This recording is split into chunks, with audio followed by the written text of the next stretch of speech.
ఆదివాసీలపై పోలీసుల నిఘా పెరిగిందా?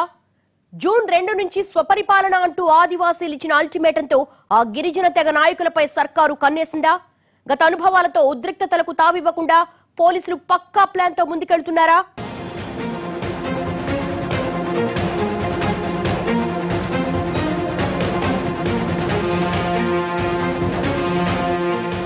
ఆదిలాబాద్ జిల్లాలో పోలీసులు ఇప్పుడు అన్ని పనులు పక్కనబెట్టి ఆదివాసీ గూడాలపైనే గురిపెట్టారు.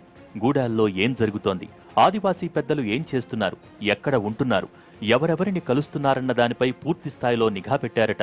జూన్ 2 నుంచి ఆదివాసీలు స్వపరిపాలన స్వరాజ్యం, మా ఊళ్ళో మా రాజ్యం అమలు చేసుకుంటామని నెల రోజుల ముందే ప్రకటించారు. సర్కారుకు సహాయ నిరాకరణ చేస్తామని, ఇక తమకు తామే పాలకులమని ప్రకటించారు. ఎస్టీ జాబితా నుంచి లంబాడాల్ని తొలగించాలనే ప్రధాన డిమాండ్తో ఆదివాసీలు ఉద్యమం ప్రారంభించారు. ఓ దశలో ఇది శాంతి భద్రతలకు విఘాతం కలిగించేదాకా వెళ్లింది. ప్రస్తుతం పైకి అంతా ప్రశాంతంగానే ఉన్నా పరిస్థితి మాత్రం నివురుగప్పిన నిప్పులాగే ఉందనే విషయాన్ని నిఘా వర్గాలు గుర్తించాయని సమాచారం.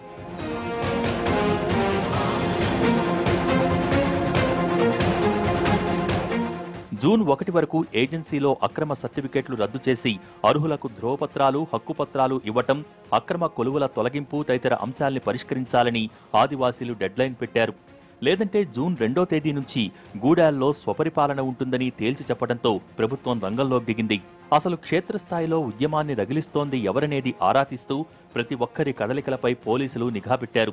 ముఖ్యంగా ఆదివాసీ ఉపాధ్యాయులు, తుడుం దెబ్బ నాయకులు, మాజీలపై ప్రత్యేక నిఘా ఉంచినట్టు చెబుతున్నారు. ఇంటెలిజెన్స్, స్పెషల్ బ్రాంచ్ తో పాటు సెంట్రల్ ఇంటెలిజెన్స్, ఎస్ఐబి సైతం ఆదివాసీ ప్రాంతాల నుంచి నివేదికలు తెప్పించుకుంటున్నాయి. పోలీస్ స్టేషన్ల వారీగా డీఐజీకి నిత్యం రిపోర్ట్ పంపిస్తున్నట్టు సమాచారం.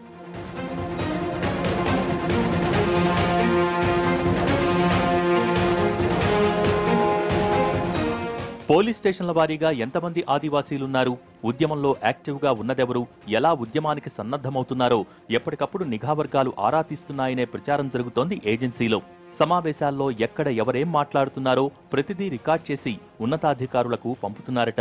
ఏజెన్సీ ప్రాంతాలలో ప్రత్యేక వ్యవస్థను ఏర్పాటు చేసి ఉపద్రవం రాకుండా ముందే కట్టడి చేసేలా వ్యూహాత్మకంగా వ్యవహరిస్తున్నారు.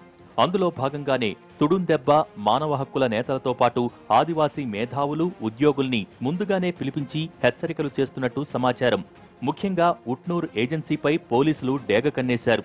ఇటు ఆదిలాబాద్, కొమరం భీం, నిర్మల్ జిల్లాల ఎస్పీలు, మంచిర్యాల డీసీపీలే కాకుండా రేంజ్ డీఐజీ కొన్నాళ్లుగా ఇదే పనిలో ఉన్నారని సమాచారం.